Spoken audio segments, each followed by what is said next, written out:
भारतीय इतिहास में हिंदू रानियों ने समृद्धि, साहस और सामर्थ्य के साथ राजसत्ता का प्रशासन किया है। वे न केवल राजवंशों की धरोहर थीं, बल्कि अपनी वीरता और प्रेरणा से अनेक दुश्मनों को भी परास्त करती रहीं। मुगल साम्राज्य के खिलाफ लड़ने वाली कुछ ऐसी हिंदू रानियों की कहानी ने उन्हें महान वीरांगना के रूप में भारतीय इतिहास में अमर बना दिया। रानी पद्मिनी की सुंदरता के बारे में कई कहानियां प्रसिद्ध हैं। कहा जाता है कि उनकी सुंदरता इतनी मनमोहक थी कि वह किसी को भी अपना गुलाम बना सकती थी। उन्होंने अपने सौंदर्य का इस्तेमाल अपनी प्रजा की रक्षा के लिए किया। रानी पद्मिनी ने अपनी साहसिकता और त्याग के साथ आवारा मुगल सेनानायक अलाउद्दीन खिलजी के विरुद्ध लड़ाइयाँ लड़ी। रानी पद्मिनी की तस्वीर में उनकी सुंदरता और साहस इतना प्रखर था कि खिलजी सेनानायक ने उन्हें उचित मानने से इनकार कर दिया। रानी दुर्गावती। अकबर की सेना ने रानी दुर्गावती पर 3 बार आक्रमण किया, लेकिन रानी ने तीनों बार उन्हें पराजित किया। एक महिला शासक से इतनी बार हारने के बाद आसफ खां गुस्से से भर गया और 1564 ईस्वी में उसने एक बार फिर रानी के राज्य पर आक्रमण कर दिया। उन्होंने बड़े साहस और कुशल नेतृत्व से मुगल साम्राज्य की ताकतवर सेना का सामना किया। उन्होंने अपने समय की कई अन्य महिलाओं की तरह दुश्मन के हाथों में पड़ने के बजाय मौत को गले लगाना स्वीकार किया। उनका नाम प्रचंड रूप वाली हिंदू देवी दुर्गा के नाम पर रखा गया था। दुर्गावती स्वयं दुर्गा का अवतार मानो साबित हुई। रानी रत्नावती के पिता रतन सिंह जैसलमेर किले की रक्षा अपनी पुत्री रत्नावती को सौंपी थी। इसी दौरान दिल्ली के बादशाह अलाउद्दीन खिलजी की सेना ने किले को घेर लिया था, जिसका सेनापति मलिक कफूर था। किले के चारों ओर मुगल सेना ने घेरा डाल दिया, किंतु राजकुमारी रत्नावती घबराई नहीं और सैनिक वेश में घोड़े पर सवार होकर किले के बुर्जों व अन्य स्थानों पर घूम घूमकर सेना का संचालन करती रहीं। अतः उसने सेनापति कफूर सहित 100 सैनिकों को बंधक बना लिया, लेकिन सेनापति के पकड़े जाने पर सेना के किले को घेर लिया। किले के भीतर का अन्न समाप्त होने लगा। ऐसे संकट में भी राजकुमारी रत्नावती द्वारा राजधर्म का पालन करते हुए अपने सैनिकों को 1 मुट्ठी और मुगल बंदियों को 2 मुट्ठी अन्न दिया जाता था।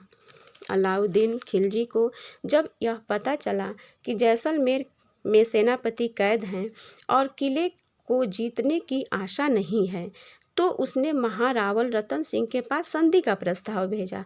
राजकुमारी ने एक दिन देखा कि खिलजी की सेना अपने तंबू डेरा उखाड़ रही है और उसके पिता अपने सैनिकों के साथ चले आ रहे हैं। मलिक कफूर जब किले से छोड़ा गया तो उसने कहा, यह राजकुमारी साधारण लड़की नहीं, यह तो वीरांगना है। वीरांगना के साथ साथ देवी भी है। इन्होंने खुद भूखी रहकर हम लोगों का पालन किया। ये पूजा करने योग्य आदरणीय हैं। रानी ताराबाई 1700 से 1708 तक मराठा साम्राज्य की रीजेंट थी। वह राजा राम प्रथम की रानी और राज्य के संस्थापक शिवाजी प्रथम की बहू थी।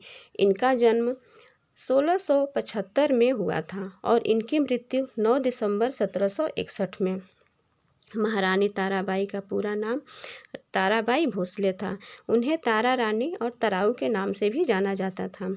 राजा राम की मृत्यु के बाद उन्होंने अपने 4 वर्षीय पुत्र शिवाजी द्वितीय का राज्याभिषेक करवाया और मराठा साम्राज्य की संरक्षिका बन गई। ताराबाई का विवाह छत्रपति शिवाजी महाराज के छोटे पुत्र राजा राम महाराज प्रथम के साथ हुआ था।